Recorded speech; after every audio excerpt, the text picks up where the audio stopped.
ಬೊಂಬೆ ಹೇಳುತ್ತೈತೆ ಮತ್ತೆ ಹೇಳುತ್ತೈತೆ. ಪುನೀತ್ ರಾಜ್ಕುಮಾರ್ ಅವರಿಗೆ ಇಂದು ಜನ್ಮದಿನ. ನಟನೆ, ಗಾಯನ, ಸಿನಿಮಾ ನಿರ್ಮಾಣ ಮಾತ್ರವಲ್ಲದೆ ಅವರು ನಿರೂಪಕರಾಗಿಯೂ ಕೂಡ ಜನಪ್ರಿಯತೆ ಪಡೆದುಕೊಂಡಿದ್ದು ಗೊತ್ತೇ ಇದೆ. ಹೌದು, ಕನ್ನಡದ ಕೋಟ್ಯಾಧಿಪತಿ ಶೋನ ಅವರು ನಡೆಸಿಕೊಟ್ಟಿದ್ರು. ಈ ಶೋ ನಡೆಸಿಕೊಟ್ಟಿದ್ದಕ್ಕೆ ಅವರಿಗೆ ಒಳ್ಳೆಯ ಸಂಭಾವನೆ ಸಿಕ್ಕಿತ್ತು. ಇದನ್ನು ಅವರು ಧರ್ಮದ ಕೆಲಸಕ್ಕೆ ಬಳಸಿಕೊಂಡಿದ್ರು.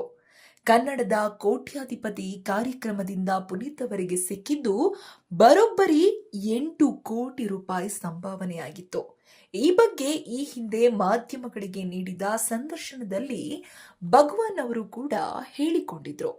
ಪುನೀತ್ ಅವರು ಸಮಾಜಮುಖಿ ಕಾರ್ಯಕ್ರಮಗಳನ್ನು ಮಾಡುತ್ತಾ ಬಂದವರು. ಮೈಸೂರಿನಲ್ಲಿ ಇರುವ ತಮ್ಮ ಶಕ್ತಿಧಾಮ ಬಗ್ಗೆ ಅವರಿಗೆ ವಿಶೇಷ ಕಾಳಜಿ ಇತ್ತು. ತಮ್ಮ ಕೈಗೆ ಸಂಭಾವನೆ ರೂಪದಲ್ಲಿ ಬಂದ ಆ 8 ಕೋಟಿ ರೂಪಾಯಿಯನ್ನ ಮಕ್ಕಳ ಶಿಕ್ಷಣಕ್ಕಾಗಿ ಅಪ್ಪು ಮೀಸಲಿಟ್ಟರು.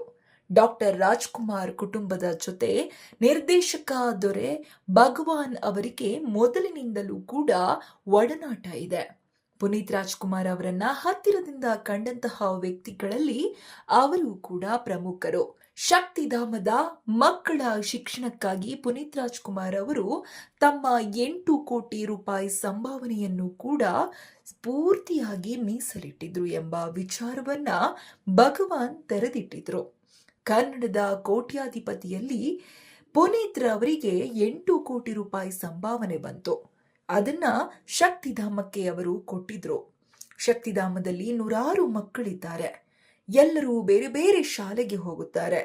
ಮಕ್ಕಳಿಗಾಗಿ ಶಕ್ತಿಧಾಮದಲ್ಲೇ ಒಂದು ಶಾಲೆಯನ್ನ ಕಟ್ಟಿಸಬಹುದಲ್ಲ ಎಂಬ ಆಲೋಚನೆ ಪುನೀತ್ ಅವರದ್ದಾಗಿತ್ತು. ಹೀಗಾಗಿ ನಂತರ ಶಾಲೆ ಆರಂಭಿಸಲು ಆಯಿತು. ಇನ್ನು ಶಕ್ತಿಧಾಮದ ಶಾಲೆ ಕೇವಲ ಹೆಣ್ಣು ಮಕ್ಕಳಿಗೆ ಮಾತ್ರ. ಶಕ್ತಿಧಾಮದ ಮಕ್ಕಳು ಈ ಶಾಲೆಯಲ್ಲಿ ಓದಬೇಕು ಎಂಬುದು ಪುನೀತ್ ಷರತ್ತಾಗಿತ್ತು.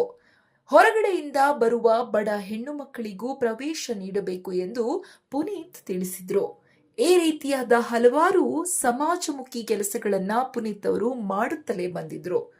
ಪುನೀತ್ ರಾಜ್ಕುಮಾರ್ ಅವರ ಈ ಮನೋಭಾವ ಎಷ್ಟು ಜನರಿಗೆ ಸ್ಫೂರ್ತಿಯಾಗಿದೆ. ನೀನೇ ರಾಜಕುಮಾರ.